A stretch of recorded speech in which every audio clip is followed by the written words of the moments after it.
निर्देश वर्धमान स्वामी के शासन में हमसे विराजते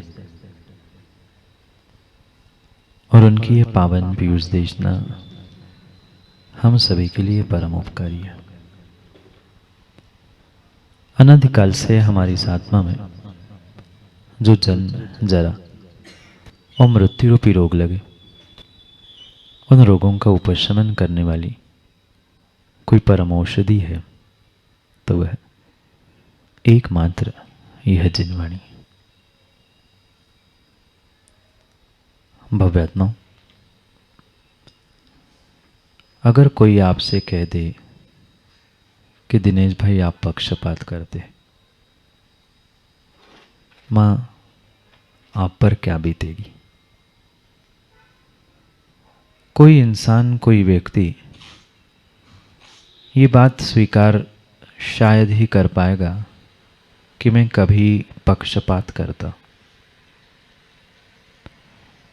पर अगर वस्तु स्थिति देखी जाए, परिस्थिति देखी जाए, तो कहीं ना कहीं ये संसारी जीव अच्छे बुरे, सही गलत, इन अनेक बहानों को देते हुए जीवन में पक्षपात मां करता ही करता है। क्योंकि जहां प्रिय अप्रिय का चुनाव होगा, अच्छे बुरे का निर्णय होगा, वहां मोह के कारण, राग द्वेष के कारण इन संसारी जीवों में ये परिणति, ये परिणाम अवश्य ही देखने के लिए मिले। क्योंकि शब्द कुछ कठोर होते हैं और उन कठोर शब्दों को, उस वास्तविकता को इंसान सहजता से ग्रहण नहीं कर पाता, स्वीकार नहीं कर पाता।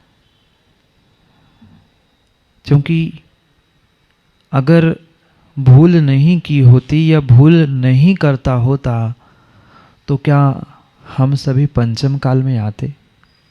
नहीं आते। हमारी भूल, हमारी गलती, हमारी कमजोरी का ही ये नतीजा है कि आज हम इस खोटे पंचम काल में आए। सामान्य पंचम काल होता तो भी समझ में आता। पंचम काल में भी कई कल्प काल बीतने के बाद आने वाला ये हुंडाऊ सर्पणी पंचम काल है, जहां काल का दोष तो है ही, पर काल के दोष के साथ, काल के दोष के साथ साथ जो आज इंसान की सोच बन रही है, वह उस काले काल से भी कई अधिक गुना काली है। क्या करे? जीव, इंसान, मनुष्य गलती पे गलती, गलती पे गलती और गलती पे गलती करता है, पर फिर भी उस गलती को आज तक वह स्वीकार नहीं कर पाया। ये बहुत बड़ी भूल इंसान कर रहा है कि जो ये उत्कृष्ट मनुष्य पर्याय का जीवन मिला था, शायद उस उत्कृष्ट मनुष्य पर्याय के जीवन की कीमत, अनमोलता, अमूल्यता इंसान समझ नहीं पा रहा। सब कुछ मिला, धन, दौलत, नाम, शोहरत, मनुष्य पर्याय, धर्म का विषय करे तो देव, शास्त्र, गुरु, मंदिर, सब कुछ उपलब्ध होने के बाद भी क्या हम अपने पक्षपात से ऊपर उठ पाए?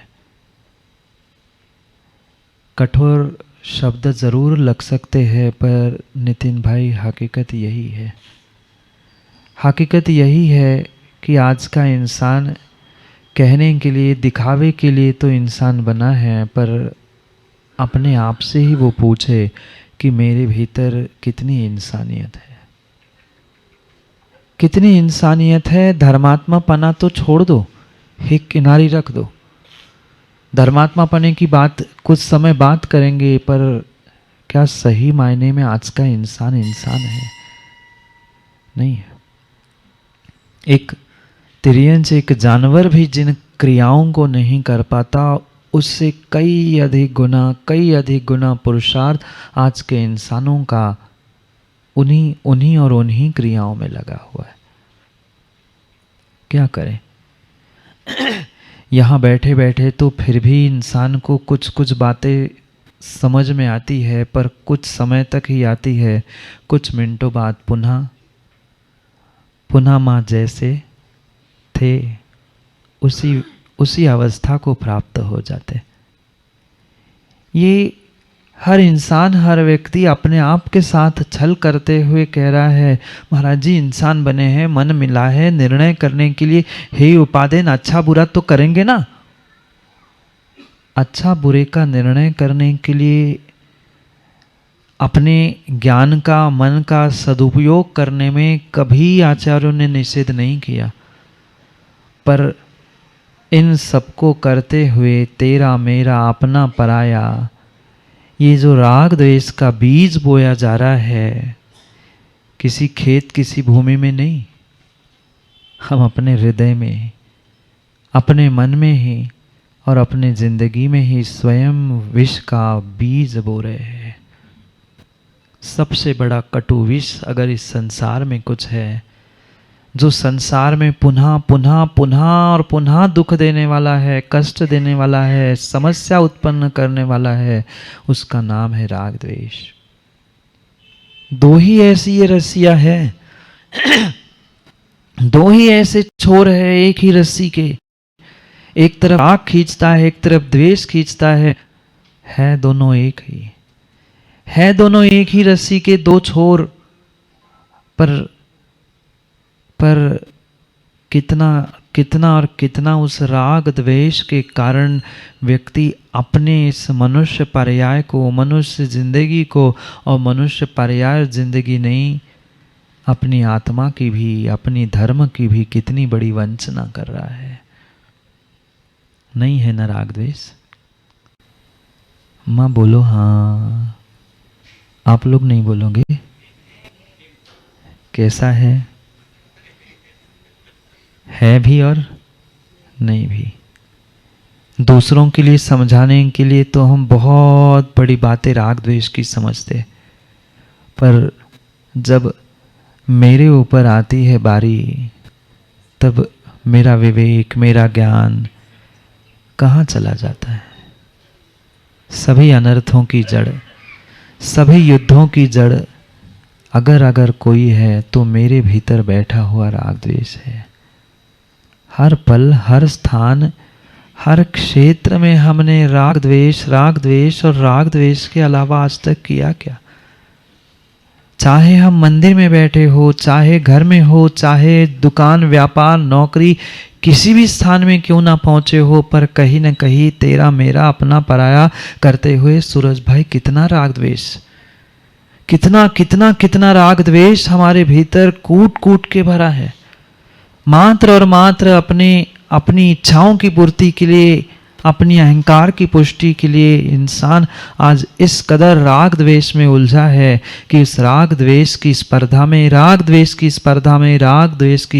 में हमने सच्चे देव शास्त्र गुरु को भी अच्छा कहा दिनेश तुमने, मैं तो चुप हो गया था। राग द्वेष की स्पर्धा में हमने देव शास्त्र गुरु को भी आज नहीं छोड़ा। क्या होगा देव शास्त्र गुरु का? शरद भाई कुछ बिगड़े ना बिगड़े, पर मेरा बिगड़ रहा है, मेरा स्वयं का बिगड़ रहा है। ये कब मुझे समझ आएगी? दूसरों को समझाने के लिए तो बहुत सारी समझ हमारे पास है, माँ है कि नहीं? बच्चों से लेकर बूढ़ों तक सबको हम ज्ञान बांटते हैं कि ऐसा करने से ऐसा होगा, मत लड़ो, मत राग द्वेष करो, मत विकल्प करो, मत सब कुछ सबको समझा दिया, पर मैं क्यों नहीं समझ पा रहा? मैं अपने आप को क्यों नहीं समझ पा रहा? इस संसार की सबसे बड़ी इंसानों की आज अगर कोई कमजोरी है तो उनके भीतर बैठा हुआ वह राग द्वेष है। किसी भी विषय में हो, मात्र इंद्रियों के विषयों में होने वाली राग द्वेष की परिणति नहीं, इवन धर्म क्षेत्र में भी, दुकान व्यापार घर गृहस्थी में भी हर समय हर पल कहीं न कहीं जीव अपने मन से उस राग द्वेष को प्राप्त कर रहा है। कितनी बड़ी भूल और कितनी बड़ी भूल इंसान पुनः पुनः पुनः पुनः कर रहा है। ये यहाँ बैठे बैठे या भगवान के सामने बैठे बैठे मात्र कह देना हमें तो राग द्वेष नहीं है किसी से, पर ऐसे कहने वाले ही इंसान से पूछ लेना तुम्हें भोजन में क्या अच्छा लगता है, भोजन में क्या अच्छा लगता है। स्वाभाविक रूप से दिलीप भाई कहेंगे मुझे तो मीठा अच्छा लगता है। जो भी अच्छा लगता है, जब तुम्हें अच्छा लग रहा है इसका मतलब यही है कि कुछ ना कुछ तुम्हें बुरा भी लगता है। कुछ तुम्हारे लिए प्रिय है तो कुछ ना कुछ अप्रिय भी है, कुछ तुम्हारे लिए इष्ट है तो कुछ ना कुछ तुम्हारे लिए अनिष्ट भी है। यही तो राग द्वेष की परिणति है। शब्द हमें कठोर लगते हैं, हाँ मैं पक्षपात नहीं करता हूं, मैं तो सबका ध्यान रखता हूं, घर के एक एक सदस्य के लिए मैं बिल्कुल एक जैसा ही भोजन बनाता हूं, पर मां बोलो ना, एक सा भोजन नहीं बनता, और बन भी जाए तो परसते परसते स्वीकार कर पाओ ना कर पाओ, पर परसते परसते परिणाम परिणति अपनी अपनी ही हमें समझ में आती है। मैं पुनः पुनः और पुनः यही बात कहूँगा, हमें दूसरों की जिंदगी में झांकना ही नहीं है, हमें अपने जिंदगी में ही झांक के देखना है। ऐसा होता है, बिल्कुल होता है। एक घर एक परिवार एक स्थान में रहते हुए भी कुछ ना कुछ 19-20 होता है। ये मत कह देना कर्मों को दोष देकर कि अरे कर्म ही ऐसे किए थे, वह नियोग ही ऐसा था, निमित्त ही ऐसा था। नियोग निमित्त सब कुछ बनाने वाला कौन था? परमात्मा नहीं, परमात्मा ने नहीं बनाए थे। पिछली जिंदगी में, पिछले दिनों में जो तुमने राग द्वेष रूप परिणाम किए थे ना ज्ञानी, वही राग द्वेष रूप परिणाम आज अच्छे बुरे निमित्त के लिए तुम्हारे सामने उपस्थित है। कोई गाली दे रहा है, क्यों दे रहा है? कोई तुम्हारी प्रशंसा कर रहा है, क्यों कर रहा है? ये पिछले दिनों में, पिछले भवों में तुमने उन जीवों के साथ तद रूप जो राग द्वेष परिणाम किए थे, वह राग द्वेष परिणाम का ही फल आज तुम्हारे जीवन में अच्छे बुरे के रूप में फलित हो रहा है। और पुनः जो मेरे लिए अच्छा कहता है उसके लिए मैं अच्छा कहता हूँ, पुनः उसके प्रति राग करता हूँ, और यही राग द्वेष का सिलसिला चलता चलता चलता जा रहा है। और शायद आते समय में भी बोलो चलता ही रहेगा। मत चलाओ मत चलाओ मत चलाओ। ये राग द्वेष का व्यापार अनादि से चल रहा है। अनादि से ये राग द्वेष का व्यापार चल रहा है। पूरे संसार के परिभ्रमण की, दुखों की जड़ ये राग द्वेष है। व्यक्ति स्वीकार नहीं कर पा रहा है अपनी कमजोरी, व्यक्ति स्वीकार नहीं कर पा रहा है अपनी गलती, कि राग द्वेष नहीं किया होता तो पंचम काल में क्या किसी भी काल में क्यों रुकते? छोड़ देते राग द्वेष और पहुंच जाते ना। इतने ही दूध के धुले थे तो नहीं है, कोई दूध का धुला नहीं है, संसारी जीव है। राग द्वेष मन का व्यापार चलता चलता और चलता ही रहेगा। माँ ये भूल मत करना, प्रतिपल प्रति समय आश्रव जारी है। इतना ही याद हो जाए ना, जब जब दूसरों के साथ राग द्वेष करते हुए, छल कपट करते हुए, अपनी अपनी प्रशंसा और वाहवाह लूटने के लिए एक इंसान दौड़ता है, उस समय उसे याद आ जाए आश्रव जारी है। इतना ही याद कर लो, इतना ही जीवन में याद कर लो, इतना ही जीवन में याद कर लो। और सबको नहीं, सबको सुनाने से पहले हम अपने आप को सुना ले, माँ आश्रव जारी है। नहीं बोलोगे ना? आश्रव मुझे नहीं,